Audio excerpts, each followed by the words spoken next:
अरे बिद्दू, आज घर में बहुत काम है। आज तुझे स्कूल जाने की जरूरत नहीं है। लेकिन दादी, आज तो स्कूल में मेरा टेस्ट है।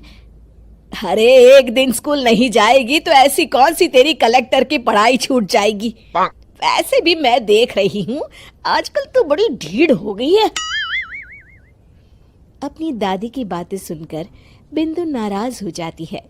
तभी उसकी माँ कहती है, अरे बिंदु, इतनी छोटी बात पे मुंह फुलाने की क्या जरूरत है। दादी बिल्कुल सही कह रही हैं। लड़कियों को तो घर के काम काज सीखना चाहिए। अरे बहू, रमेश के लाड़ प्यार ने इसे बिगाड़ रखा है। कम से कम तू तो मेरी बात समझती है। अच्छा, मेरी पूजा का समय हो गया है, मैं पूजा करने जा रही हूँ। इतना कहकर रमेश की माँ वहां से चली जाती है। इस तरह बिंदु की दादी और माँ दोनों अक्सर उसे घर के कामों में ही उलझा कर रखते थे। कुछ दिनों के बाद राजू और बिंदु के 10वीं के रिजल्ट्स आते हैं। दोनों बच्चे दादी को अपना अपना रिपोर्ट कार्ड दिखाते हैं। शाबाश मेरे लाल, तू तो बड़े अच्छे नंबरों से पास हुआ है।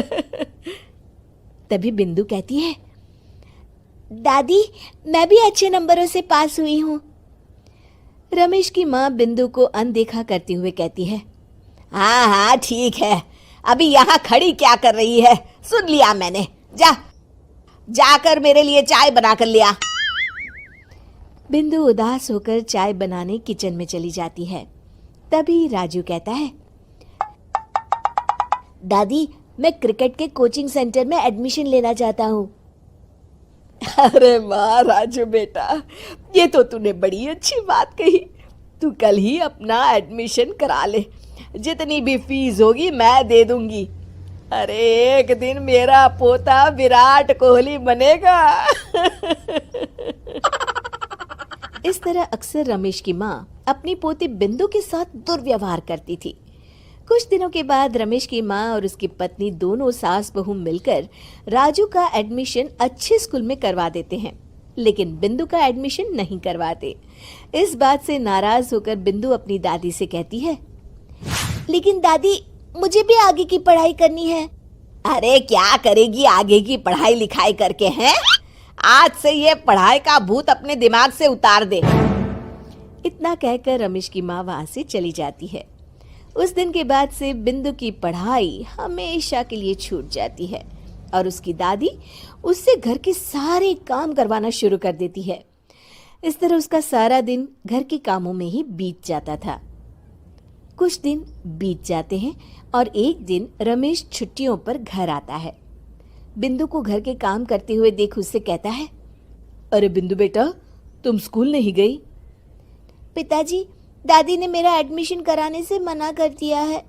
वे कहती हैं घर पे रहकर घर के काम करना सीख। अपनी माँ का ये बर्ताव देख रमेश को बहुत गुस्सा आता है और वो अपनी माँ से कहता है, माँ ये तुमने क्या किया? आगे की पढ़ाई के लिए स्कूल में बिंदु का एडमिशन क्यों नहीं करवाया? अरे बेटा, लड़की जात है, ज्यादा पढ़ लिख कर क्या करेगी? वैसे भी शादी के बाद तो इसे घर के ही काम करने हैं ना। तुम किस जमाने में जी रही हो माँ? अगर कल्पना चावला के घर वाले भी तुम्हारी सोच के होते तो क्या वो पूरी दुनिया में हिंदुस्तान का नाम रोशन कर पाती? इसका स्कूल छुड़वाकर तुम इसका भविष्य बर्बाद कर रही हो, लेकिन मेरे रहते ऐसा नहीं होगा। बिंदु बेटा, कल ही तुम्हारा एक अच्छे स्कूल में एडमिशन करा दूंगा। तुम जितना चाहे उतना पढ़ो। मेरे होते हुए तुम्हें किसी बात की चिंता करने की जरूरत नहीं है। अपने पिता से हौसला पाकर बिंदु खुश हो जाती है और कहती है, जी पापा, मैं खूब मन लगाकर पढ़ाई करूंगी और बड़ी होकर डॉक्टर बनूंगी। ये हुई ना बात, शाबाश मेरी बेटी। शिक्षा, लड़का हो या लड़की, हमें दोनों को आगे बढ़ने का मौका देना चाहिए।